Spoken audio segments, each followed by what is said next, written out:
Hello and welcome back to the channel, where today we're going to be looking at the first video in chapter 2 of the A-level biology syllabus, and the first video in that chapter is methods of studying cells.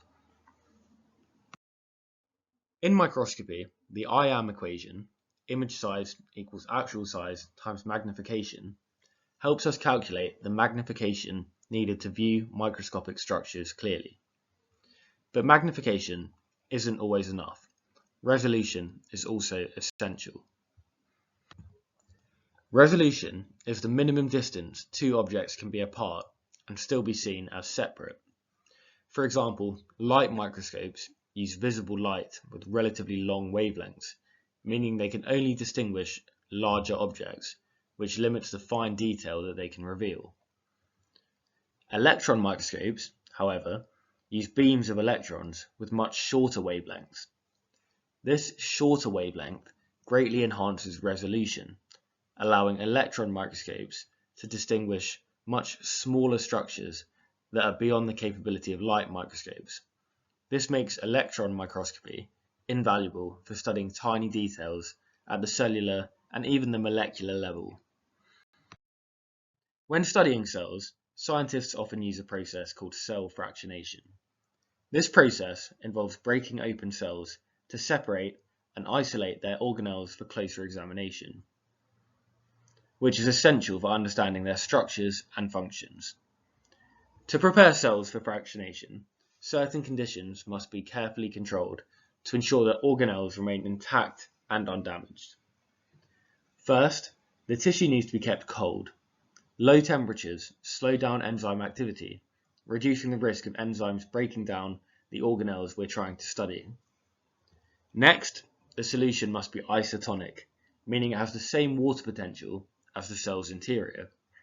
This balance is crucial because without it, organelles might gain or lose water due to osmosis, causing them to either swell and burst or shrink and collapse, which would damage them and affect the results. Finally, the solution must be buffered to maintain a stable pH. Changes in pH could alter the shape or function of cellular enzymes and other proteins, potentially damaging the organelles.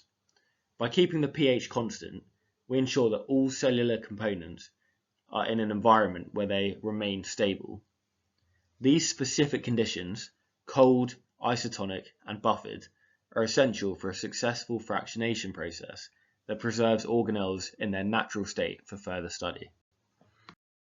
So let's discuss the actual process. There are two main steps involved: homogenization followed by ultracentrifugation.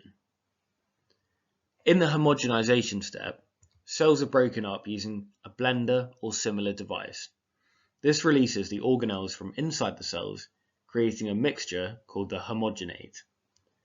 The homogenate then goes through a filtering step to remove any large pieces of debris, like unbroken cells or large cell fragments, which leaves us with a liquid solution containing the various organelles.